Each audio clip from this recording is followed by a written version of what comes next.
Okay, so today we'll start with the day books part. कि day books क्या होते हैं एंड डे बुक्स में हम रिकॉर्डिंग किस तरह से करते हैं, हमें ये देखना है। तो देखिए, हम यहाँ सीखेंगे परचेज डे बुक को कैसे बनाया जाता है, सेल्स डे बुक्स को कैसे बनाया जाता है एंड बाकी डे बुक्स में एंट्रीज किस तरह से होती है। तो डे बुक्स की अगर मैं बात करूँ तो एक पर्टिकुलर फॉर्मेट है जिसके अंदर हम कोई ट्रांजेक्शन या एंट्रीज बुक नहीं कर रहे, सिर्फ हम एक ब्रेकअप दिखा रहे हैं ट्रांजेक्शन का एंड उसके बेसिस पे फिर हम उसके रिस्पेक्टिव लेजर्स में लाइक क्रेडिटर्स लेजर और डेटर्स लेजर में पोस्टिंग करेंगे। हम नहीं समझा क्या, सॉरी। मैं बता रहा हूँ, आप देखो जैसे अब क्या होगा, like for example if I am preparing a day book,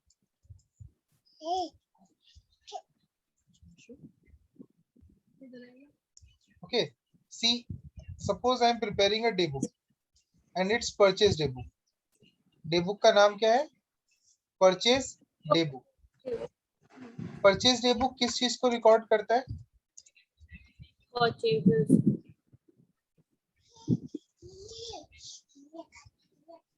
tell me, purchase day book किस चीज को रिकॉर्ड करता है? परचेज एंट्रीज को, जिस भी ये एंट्रीज में रिकॉर्ड करता है purchase. Credit purchases of goods को। किस चीज को? डेबिट। क्रेडिट। जब आप उधार में डेबिट का सामान क्यों खरीद, है? हाँ, क्रेडिट कहा मैंने? इसमें डेबिट का क्यों नहीं? क्या डेबिट का क्यों नहीं? बाबू, डेबिट परचेज नहीं होता है, क्रेडिट परचेज का मतलब होता है उधार में जब सामान खरीदते हो। अगर आपने दो ही टाइप के ट्रांजेक्शन हो सकते हैं, आपको शायद पता होगा, एक कैश ट्रांजेक्शन होता है और एक क्रेडिट ट्रांजेक्शन होता है। क्रेडिट ट्रांजैक्शन, हाँ तो सर। परचेज दो टाइप का हो सकता है, या तो कैश परचेज होगा या क्रेडिट परचेज होगा। क्रेडिट। अगर वो कैश परचेज है तब तो हम उसे कैश बुक में लिख देंगे, बट हाँ। अगर वो क्रेडिट परचेज है तो क्या करेंगे? That is the main question. Purchase debit. या in such situation we will prepare purchase day books. अब परचेज डे बुक्स में होता क्या है और ट्रांजेक्शन्स किस तरह से रिकॉर्ड किए जाते हैं, हमें ये देखना है। हमारा मेन फोकस इसी एरिया पे होगा कि डे बुक्स में रिकॉर्डिंग किस तरह से होगी। तो मैं आपको फिर से एक चीज क्लियर कर दूं कि जब मैं सब्सिडरी बुक्स में डे बुक्स में रिकॉर्डिंग कर रहा होता हूँ तो हम फॉर्मेट्स में ट्रांजेक्शन्स बुक नहीं करते।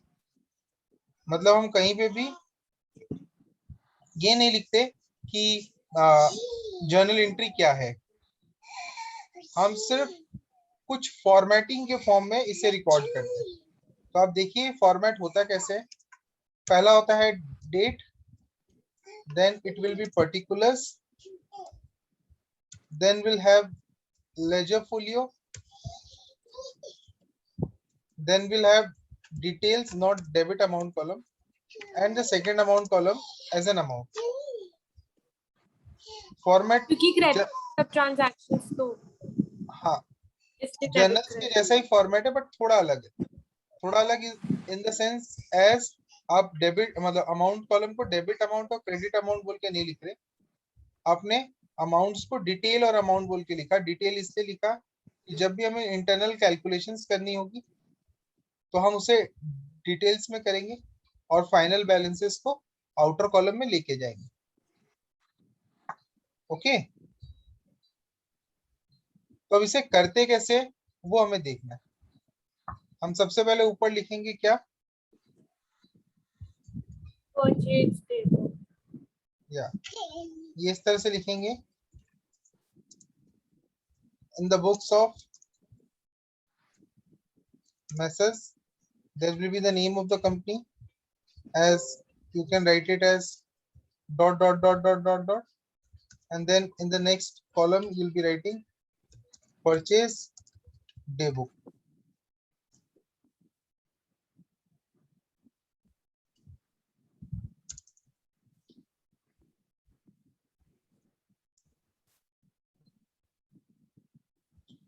Okay. Sorry. Now see, transactions हम किस तरह से रिकॉर्ड करते हैं? First I will write a date here, suppose there is a date, then we have to write the name of the party. तो क्योंकि हमने उधार में खरीदा है यहाँ पर, तो I will be writing the name of the creditor. मैं उसे बोल्ड कर दूंगा एंड उसके बाद मैं डिटेल ऑफ गुड्स लिखूंगा कि मैंने खरीदा क्या। लाइक फॉर एग्जांपल मैंने dash quantity of dash item खरीदा which is charged at the rate dash rupees per unit. I could have completed this for you, but क्योंकि ये फॉर्मेटिंग हो रही है तो मैं एक ऐसा एग्जॉस्टिव फॉर्मेट बनाना चाहता हूं जो आप हर टाइप के क्वेश्चंस पे पुट कर सके। सपोज फिर मैंने यहाँ पे अमाउंट लिखा इनर कॉलम, ये इसे कहते हैं हम ग्रॉस प्राइस। क्या कहते हैं इसे? Gross price. ग्रॉस प्राइस में से एक डिडक्शन होता है, आपको शायद पता है, दैट इज ट्रेड डिस्काउंट। तो ट्रेड डिस्काउंट कैसे होता है? ट्रेड अब डिस्काउंट तो कभी, so we don't put trade discount in the book. हाँ, मैंने आपको कहा था कि ट्रेड डिस्काउंट्स बुक में रिकॉर्ड नहीं होता। हाँ, और तो अभी आप अभी लिख रहे इस क्लास के स्टार्टिंग में मैंने कहा कि हम डे बुक्स में कोई रिकॉर्डिंग नहीं कर रहे, हम सिर्फ फॉर्मेटिंग में ब्रेकअप लिख रहे हैं। हैं? हाँ, ये कोई ट्रांजैक्शन मतलब जर्नल एंट्री नहीं है, ये एक सेट फॉर्मेट है, अच्छा, इसमें आपको सिर्फ इस फॉर्मेटिंग में चीजों को लिखना है, दैट्स इट। इसके कारण कहीं पे भी एंट्री का इफेक्ट नहीं आएगा। इसमें कुछ बुद्धि नहीं लगाने इन शॉर्ट। हाँ, इसमें कोई बुद्धि नहीं लगानी है, सिर्फ चुपचाप से रिकॉर्ड करते चले जाना। इसका पर्पस क्या होता है? तो पर्पस मैं बता रहा हूँ आपको। अच्छा, ये आने के बाद क्या होगा? Then will add indirect taxes. Like अभी अभी आपने कहा ना जीएसटी, तो GST VAT on certain cases, ठीक है, will be added. It is actually calculated on net price.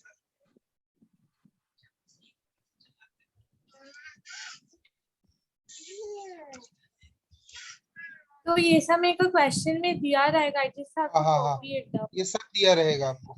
Suppose मान लो इसके बाद कुछ तो नहीं है, सो पर्पस क्या हुआ? हम तो खाली जो बता रहा हूँ क्वेश्चन में लिख।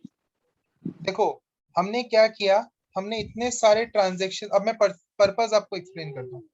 मैंने आपको बताया था फर्स्ट डे कि हमारे पास बहुत सारे ट्रांजेक्शन है, तो हमने ट्रांजेक्शन्स को उनके नेचर के बेसिस पे अलग अलग बुक्स में ट्रांसफर कर दिया, सो दैट जब कंपनी चाहे तो वो ये पता लगा सके कि उसने उधार में कितना खरीदा, उसने कैश देके कितना खरीदा, उसने उधार में कितना बेचा। इन सब का स्पेसिफिक डेटा उसके पास होगा from different day books. So it's just for the company to know, एक organized form में। हाँ, तो वो ऑर्गेनाइज हुआ कैसे, वही तो मैं आपको समझा रहा हूँ। वो हाँ, तो ऑर्गेनाइज ये इसका पर्पस है, just to give the information in organized form for the company. या actually accounting is being done to organize things so that you could have मतलब आपके पास सारे डेटा होंगे relating to your financial accounting in an organized manner। तो इतने सारे formats अलग अलग इसीलिए है क्योंकि हम हर चीज को अलग अलग ऑर्गेनाइज कर रहे हैं, हम हर चीज को अलग अलग ऑर्गेनाइज करते हैं।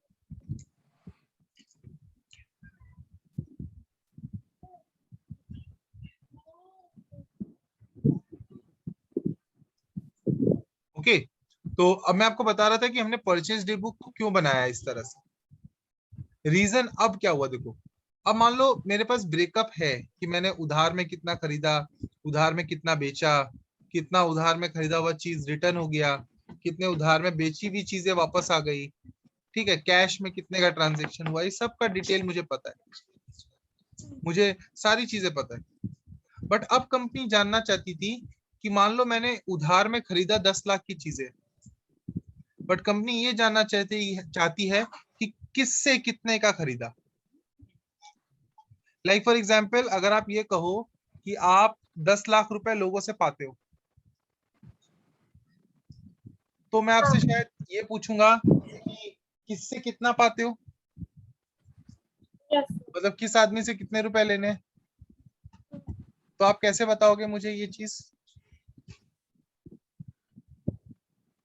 उसके लिए तो आपको पर्टिकुलरली पता होना चाहिए ना कि पर्सन वाइज कितने कितने का ब्रेकअप था, है कि नहीं। yes, sir. तो एक्चुअली डे बुक्स बनाने का मेन रीजन ये है कि अब आप ट्रांजेक्शन्स के और इन डेप्थ में जा रहे हो, और अब आप ये पता लगा रहे हो कि इंडिविजुअली आपने किसको कितने का बेचा। इसीलिए देखिए मैंने ऊपर heading name of the creditor लिखा, कि आप क्रेडिटर का नाम लिख कर रखे हो। इससे आपको ये पता चल जाएगा कि इस बंदे को कितने रुपए देने। Okay, sir. Okay, now will repeat this thing similarly for the next. Suppose मैंने फिर से यही चीजें की, फिर से नेक्स्ट ट्रांजेक्शन को इस तरह से बुक किया। ओके, सर नेट प्राइस क्या होता है? नेट प्राइस का मतलब होता है this is the gross price. हम्म, ठीक है, और जब ग्रॉस प्राइस में से आप ट्रेड डिस्काउंट माइनस कर देते हो, तो जो प्राइस तो आती है नेट उसको प्राइस। आप नेट प्राइस कहते हैं।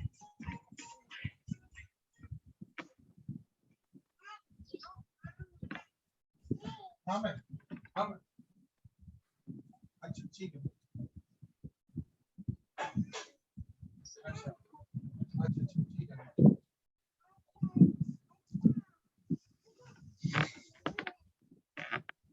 ओके, तो अब आप क्या करोगे, मान लो आपके पास दो ट्रांजेक्शन्स थे, आपने इसे रिकॉर्ड किया, देन यू राइट टोटल। ठीक है, और आप यहाँ पे टोटल बैलेंस लिख लोगे सबको ऐड करके।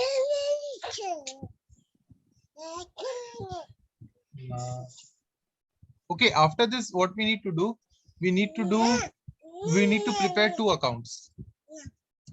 Step 2, we need to prepare journal बनाना पड़ता है ना? ledger separate account बनाना है for each creditor। तो जर्नल भी तो बनाना होता है।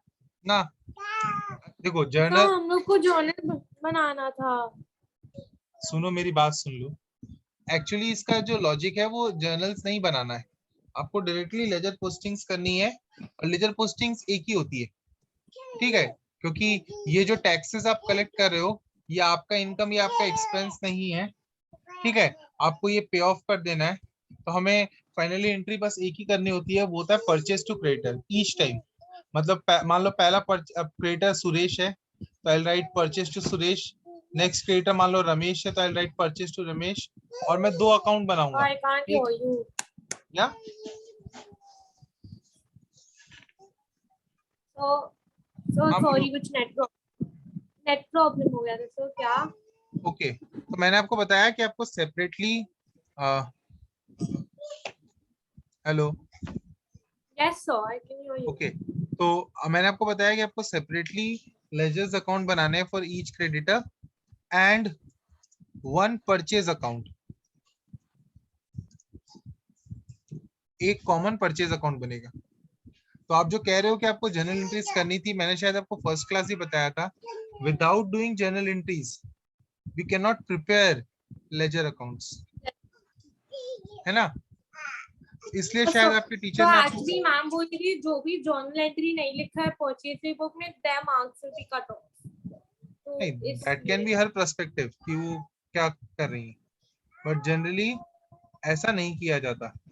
हम सिर्फ फॉर्मेटिंग्स करते हैं और लेजर्स अकाउंट ही बनाते हैं। ठीक तो है, सर क्या आप मेरे को बता सकते हैं जर्नल, तो जर्नल एंट्री में भी परचेज टू क्रेडिटर अकाउंट ना? मैं आपको बताऊंगा कि कौन कौन सी जर्नल एंट्रीज हुई यहाँ पर। ठीक है, और कैसे की गई, उसको लेके टेंशन मत लो। Clear. Yes sir. Now let's see कि how we can do this question.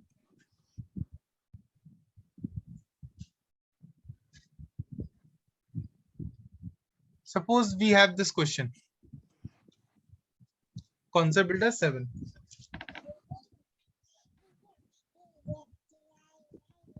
Okay, इसमें आपको बोला है कि परचेज डे बुक बनाना है for the month of February 2016 from the particulars of messrs